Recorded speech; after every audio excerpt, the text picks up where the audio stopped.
Hello everybody, and welcome to the review video for exam 2. We're going to jump right in here and go through all four of the chapters that are going to be on this exam. I guess it's starting with the chapter numbers that are going to be on this exam. Hopefully everyone was following along in the syllabus, because we are going to be skipping around a little bit in the chapter numbers here. So we're going to have 6, 7, 8, and then 11. Which is the order from the syllabus here. The reason why we skip ahead to 11 is because chapters 9 and 10 go really well together, and chapter 9 is rather long, and so it worked out much better to put 11 in exam 2. It fits better with everything, because there's a little bit of stoichiometry in there too, although we don't really get into it too much in the chapter. But anyway, we're going to have 6, 7, 8, and 11 on this exam. So let's go ahead and jump into chapter 6. So this chapter is all about the mole. And so at the beginning here of the chapter, I'm just introducing the concept of a mole and what it is, why we use it, why it's useful. I do expect you to be able to convert between numbers of particles and moles. Not only do I expect you to be able to do that, you will need to do that on the exam. I guarantee you, you will be converting between numbers of particles and moles on the exam. And so you do that just using this number here. So 1 mole of anything is 6.022 times 10 to the 23rd of that thing. So that is your conversion factor to convert back and forth between the two. So definitely know how to do that, and also know why we use that number.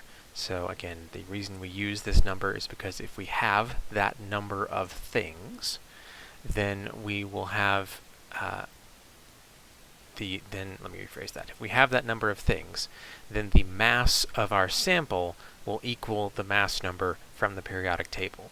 So if we have a mole of carbon, it will equal in grams what the mass number is for carbon on the table. So it allows us a way to convert between number of particles and the mass of the sample, which is a really handy thing to do.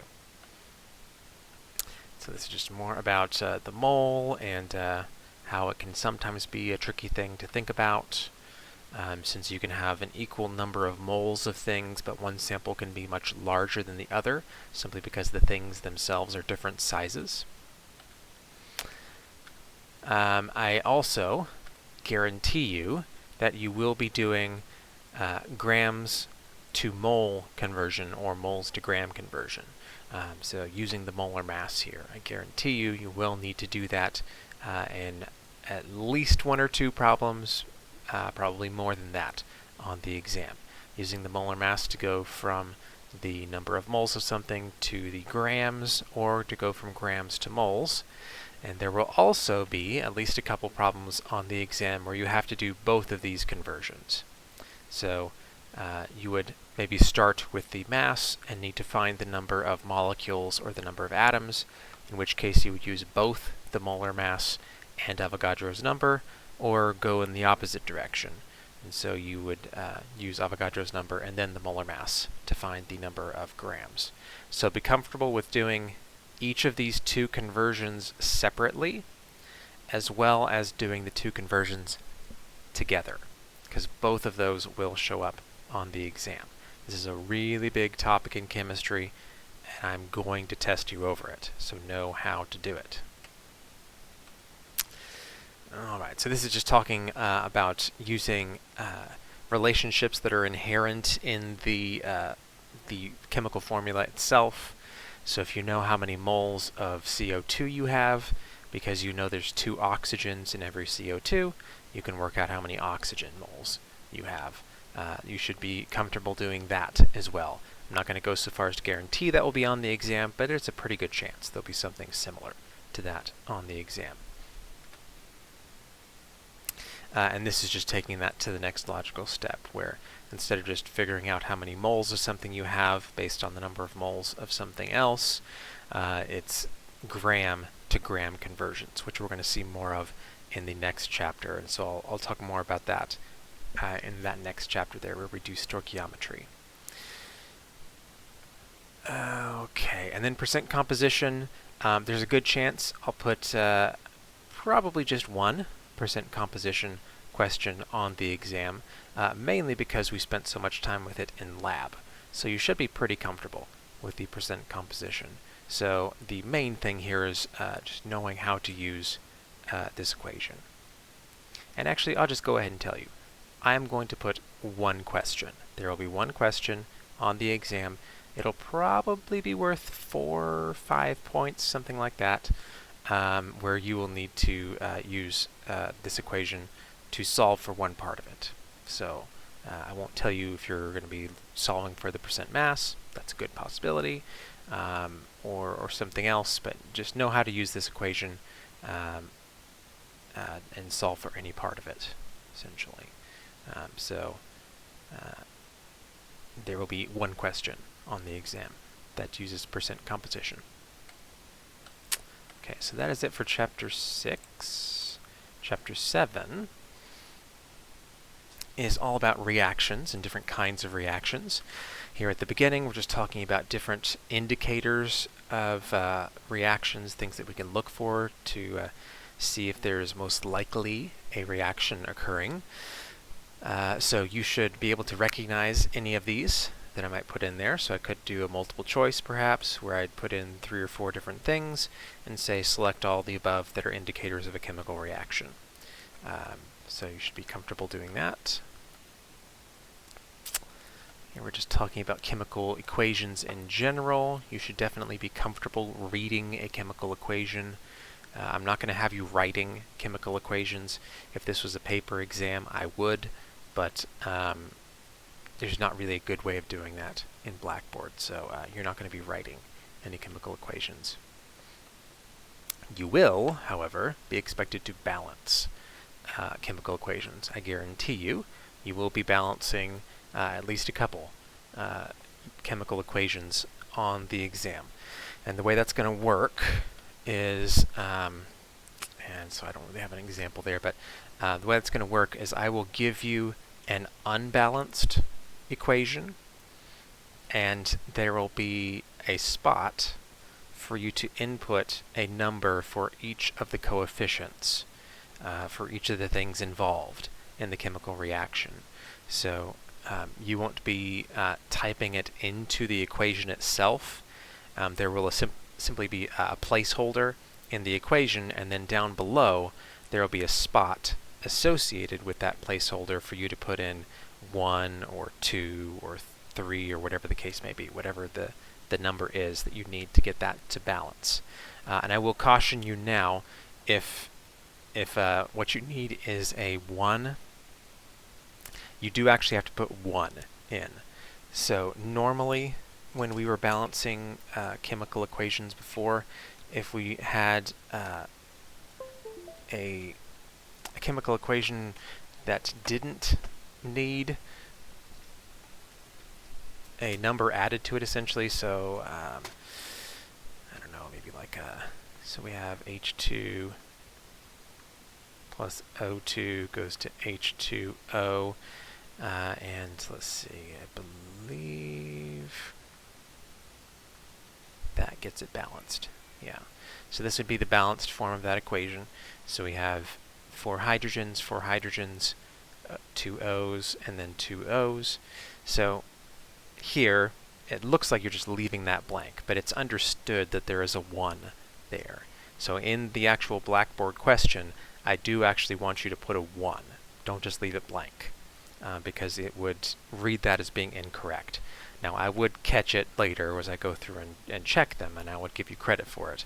But save me a second or two, if you wouldn't mind, and actually do put the 1 in. Okay. Solubility is the next topic here, and I guarantee you there will be some questions over solubility. Mainly, there will be a good number of questions where you're essentially just going to be determining if a molecule is soluble or not. So these will be, I forget how many I put in there, but There'll be a decent number of these. They'll be really short, not worth very many points because they're, again, very short and pretty simple, where I just give you a molecule, and it's your job to say soluble, insoluble. And I think the way I phrased those was a true-false question. So it would be something like, silver iodide is soluble. And it would be a true-false, and you would say false. Because if you look here, iodide is normally soluble, but silver is an exception to that. And so it is not soluble. And so you would tell me that it's false. So there will be a few of those. I forget exactly how many, but I want to say like 4 or 5 of those, something like that. Again, really short, not worth very many points, for each one, but when you put them all together, it's a decent number of points. And then I want to say that I also put in, I think it was just 1, but it could have been 2, I forget now. But I believe it is just 1 question where I give you the materials that are going to mix together, and then I have you tell me, given that these 2 materials mix together, what insoluble molecule, if any, forms. And so you would need to do something like this, where you would take the 2 things that you put into solution, swap their ions, and then check the 2 things that you can make from those 2 ions to see if either of them is insoluble. And so you would then tell me if either of them are insoluble, and if neither of them are insoluble, then you just say there's no reaction. So once again, if this was a paper exam, I could do things a lot more easily. I'd have a lot more flexibility. Unfortunately, with these Blackboard exams, I can't really have you writing out equations. It's just not an easy thing to do. And so, if I was in a paper exam, I would just give you 2 molecules and say, write the reaction. And you would write the 2 things coming together, you'd write the 2 products, you'd write their phases, and it's just not practical with an online exam, unfortunately. Okay. So this is another thing that I would normally do in a paper exam. I would have you write a complete ionic equation and then write the net ionic equation. But for now, really all I can have you do is just know the difference between the 2. Because again, it's entirely too tedious. It's very tedious to write it in to Blackboard, and tedious for me to check. So I could have some kind of a multiple choice or a short answer question about the difference between a net ionic equation and a complete ionic equation, but I can't have you write those. So just to remind you of the difference there, a complete ionic equation shows everything as it exists in solution, even if it's not participating in the reaction itself, and the net ionic equation only shows things that are changing. All right. As far as combustion, all I expect you to know is that when carbon molecules react, so some carbon molecule reacts in terms of combustion, it reacts with oxygen to form CO2 and water. That is always the reaction that happens. You'll have some C with some number and H with some other number, and it always forms to react CO2 and water. And that's all I expect you to know from that. I can't have you writing out equations for those. And I also expect you to be able to recognize different kinds of these classifications of reactions. So this would be a decently easy, like, matching question. Decently easy, I mean, for me to make. So I could give you 2 or 3 different reactions, and then have a matching thing where you would drag the correct type of reaction to match with that reaction. So make sure you know how to recognize those. that is it for Chapter 7. Chapter 8 is where we really get into the stoichiometry. And that is pretty much the whole topic of this chapter is just stoichiometry. So I do expect you to be comfortable working through using the ratios of one thing to another in a balanced chemical equation, as well as doing these mass-to-mass conversions. You will need to do that. You will be asked to do that on the exam. I will be asking you, for example, if you have a certain mass of one molecule, like this is an extreme example here. Anything I put on the exam would be simpler than this. But like if you had 500 grams of octane, how many grams of CO2 can you make? Like that is an exam, again, an extreme exam. I wouldn't do really big numbers and really huge coefficients like this. It would be simpler in terms of the numbers, but the process is just like something I would ask you to do on the exam. So make sure you are comfortable doing this process, because you will need to do it on the exam, going from the mass of one thing to the mass of something else. And hopefully you're at least kind of comfortable with that, since everyone has done this in lab at this point, and I was able to walk you through doing that in the lab, as well as here on the videos. So hopefully you're at least a little familiar at the very least, but hopefully comfortable doing that. To take that a step further, I will also expect you to be able to work out what the limiting reactants are, as well as the theoretical yield for a chemical reaction, and the percent yield. So you will need to know how to do all of those, to find all of those for a chemical reaction. However, it won't be all one question. So I'm not going to have one giant question where you are given the amounts of two different things, and you have to find the limiting reactant, you have to find the reactant in excess, you have to find the theoretical yield, you have to find the percent yield, all in one question.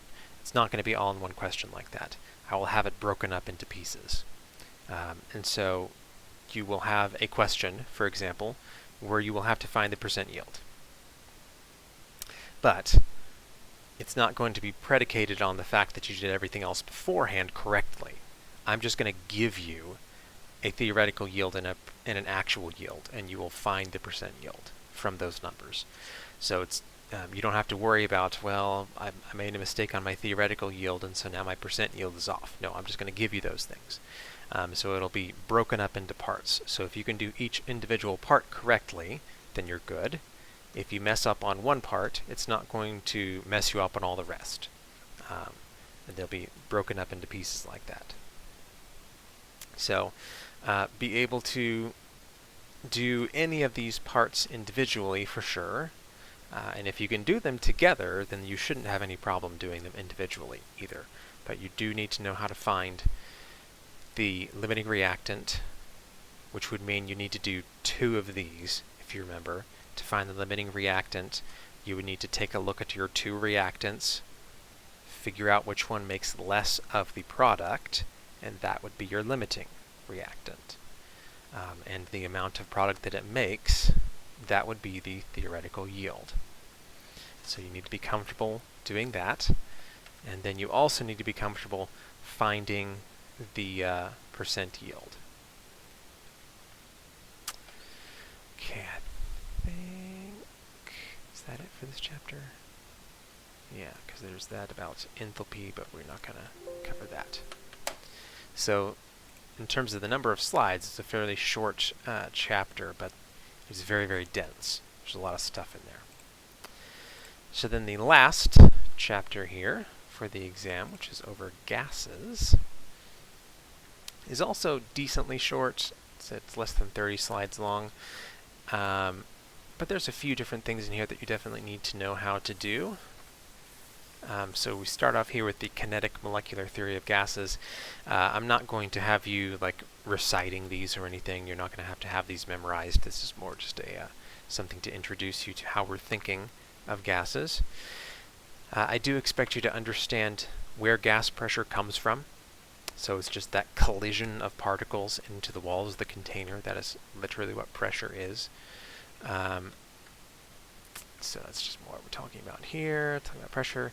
I do expect you to be able to convert from one unit of pressure to another. And there will be probably one, maybe two, very short questions where you do that. Just unit conversion questions.